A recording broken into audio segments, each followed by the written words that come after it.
தற்போதைய அண்மை செய்தி. கன்னியாகுமரி மாவட்டத்தில் 50க்கும் மேற்பட்டோரை வெறிநாய் துரத்தி கடித்துள்ளது. இது தொடர்பான செய்திகளை நாம் பார்த்துக் கொண்டிருக்கிறோம். இது தொடர்பான கூடுதல் தகவல்களை தருவதற்காக நமது செய்தியாளர் பிரின்ஸ் இணைப்பில் இருக்கிறார். வணக்கம் பிரின்ஸ், கள நிலவரத்தை சொல்லுங்க. குமரி மாவட்டம் தூத்தூர் ஊராட்சிக்கு உட்பட்ட பகுதி பூத்துறை மீனவ கிராமம். இந்த கிராமத்தை சுற்றி ஏராளமான வெறிநாய்கள் சுற்றி வருகிறது. இந்த நாய்கள் சாலையில் நடந்து செல்லும் பொதுமக்கள் மற்றும் பள்ளி கல்லூரி மாணவ மாணவிகளை அவ்வப்போது விரட்டி சென்று கடிக்க முயல்வதும் நடந்து வருகிறது.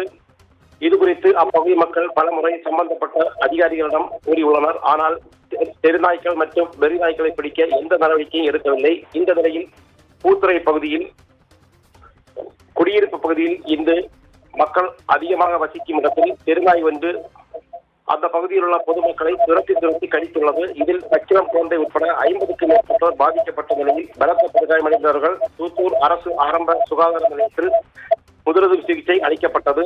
பின்னர் மேல் சிகிச்சைக்காக அவர்கள் பூத்துறை அரசு மருத்துவமனைக்கு அனுப்பி வைக்கப்பட்டனர். இதில் பச்சிளம் குழந்தை உட்பட 8 பேர் மருத்துவமனையில் அனுமதிக்கப்பட்டு சிகிச்சை பெற்று வரும் நிலையில் தற்போது இந்த சம்பவம் பரபரப்பை ஏற்படுத்தியுள்ளது. மேலும் தெருக்களை சுற்றித் திரியும் வெறிநாய்களை உடனடியாக பிடிக்க வேண்டும் எனவும் கோரிக்கை எழுந்துள்ளது. கடந்த 2 தினங்களுக்கு முன்பு இரணியல் அருகே தெருநாய் கடித்து இன்ஜினியர் மணிஷ் என்ற வாலிபர் உயிரிழந்த நிலையில் தற்போது வெறிநாய் 50க்கும் மேற்பட்டோரை கடித்திருப்பது பெரும் பரபரப்பை ஏற்படுத்தியுள்ளது. உங்கள் தகவல்களுக்கு நன்றி பிரின்ஸ்.